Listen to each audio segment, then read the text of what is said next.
Here we go. And I want to start with a confession. After months of deliberation and changing my mind daily, I eventually voted to leave the European Union. I'll duck now. When it looked like the Remain camp had won, I wished them well and I went to bed. When I woke to see the result, I was blown away to see my social media overflowing with aggressive abuse. Apparently, at best, all of us Leave voters are thick, ill-informed and ignorant. At worst, we are all apparently racist, xenophobic, and we've ruined the country for every generation to come. I hate the way that people that I love and care about, people who I know have got good hearts and voted Brexit, are currently being abused by people I also love. Why can't the Remainers just accept the vote, respect the people who made it, and just crack on with making our country the best it can be? I mean, what amazed me about this is the passion that people are feeling at the moment. Yeah. Now, it has given free rein to some pretty nasty people to be quite racist, which shouldn't be allowed. But, I mean, mainly, I know families that aren't talking. Yeah, me too. You know, kids and parents.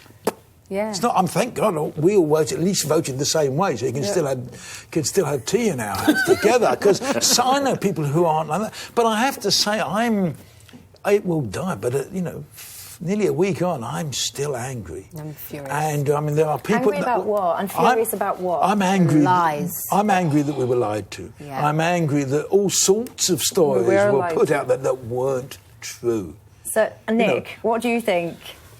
Well, it was very narrow, but I was with you. I decided to vote Leave. And I admit on Friday, particularly when I tapped into the discontent among young people, for a second I thought, oh, what have I done to the country I love? Yeah. But if I was ever in any doubt that, respectfully, it was right to leave the EU, it was the EU that I was voting about, it was when Jean-Claude Juncker, that unelected overlord, was asked by journalists what happens, and he walked past the media with his fingers in his ears in front of all the cameras. If that doesn't sum up how the EU treats all its member states, nothing. There was nothing more graphic. Let me finish it. Nothing was more graphic than that illustration. You're prepared to sacrifice the future economic growth of this country because Claude Juncker does that. Right, Greg, economic growth. Can I refer you to the front page of the Financial Times? At the European Parliament. Front page of the Financial That represents the FTSE 100 has erased its post-Brexit referendum. It's climbed 3.6%. It's actually stronger now than it was before the damn thing started. FTSE 100 has nothing to do with economic growth. That's gambling. And there's mainly international companies on the FTSE. That's right. The British companies have been hammered by this. And utterly unrepresentative. I'm glad to see that the hostility is here. Because this hostility has been going on. All they had to give, June Sarpong, if Juncker and all his cronies had given an extra inch, or should that be 2.4 centimetres, in those negotiations in Brussels, I would have probably been on your side.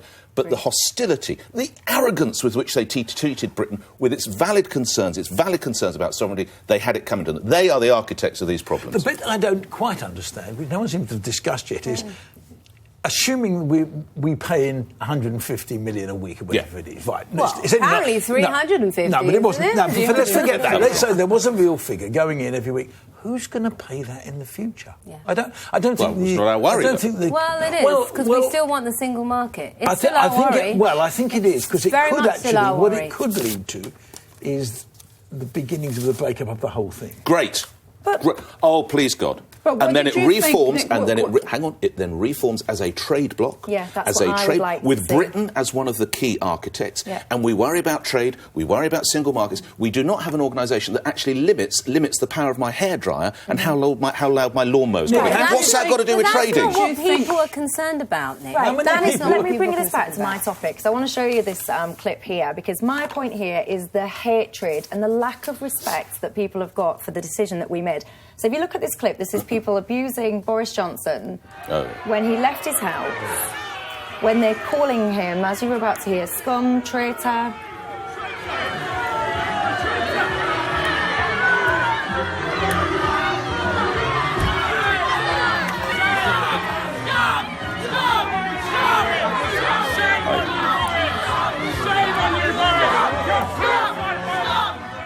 Now that has given me goose pimples, right? Because it makes me so angry, because I just think we have been given a vote, right? So we could choose this option or this option. Some of us voted this one, some of us voted that one. How dare people, for those of us that have voted this way, think that it's okay to attack us, call us names, but call Michelle, us that's both sides, so I don't see what you're trying to say. That's both sides who are doing this, and it's not right. And if anyone deserves it, it's Boris Johnson. Because Boris didn't believe... you're a responsible adult. No, let him finish. You can't be seen to support Nick, something but like that. Boris deserves to be criticised. He does. Now, it shouldn't be abuse, but he deserves to be criticised because Boris... In proper channels. And thankfully, he's not going to win the Conservative Party leadership, so his whole calculation has failed. And can I just add to that? So what we've just seen there, nobody is responding to Michael Gove in that way, because Michael Gove genuinely believed, like you, that we should leave the European Union.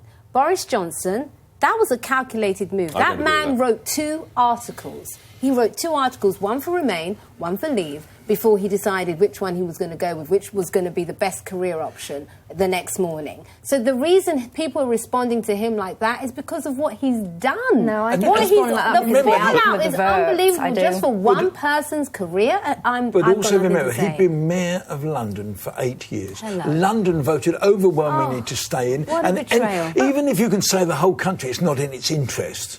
But guys, to be in, it certainly is in London's interest. So what has he been doing? And it was opportunism. He is the great opportunist, and thankfully the Tory party aren't going to fall for it. I don't need to tell you that England, and I deliberately mean England, Greg. England is not London. You'll know that probably as well. Yeah, if not we agree with we you have to on go that. to Hull. Who was Andy Burnham said there's too much Hampstead, not enough Hull. That was his actual line. But we agree with you that on is that. what. And look, I love you, but you are part of the London media elite. You don't get out there. You don't go to Redcar. You don't go to Cleveland. These are the people that voted Leave. Do you know, you don't spend every day of my life with me. No, of course I don't spend every day. Let me tell you. Well, that's another conversation. Let me tell you about Hull. So I am from Hull.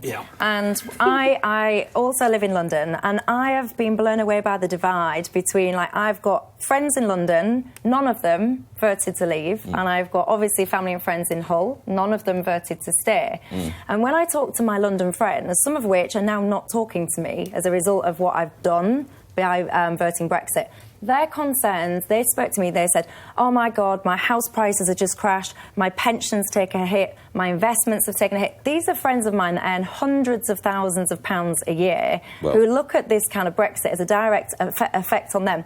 Then I look at my friends in Hull, and they feel so strongly about, it's almost like a haves and a haves-nots, and it's massive divide. We agree with that, but the sad thing, the heartbreaking thing, the thing that just breaks my heart is those very people that you're talking about in Hull who voted out are the ones that, as is always the case, are going to be worse hit. Sunderland with the Nissan factory voted out. And look what could happen to them. Look how many jobs could be lost because they were sold a lie. If my granny had wheels, she'd be a bus. Absolute lie. People realise what the impact is going to be. It's a massive divorce, and I think we'll be trying to sort it out in the next 8 to 10 years.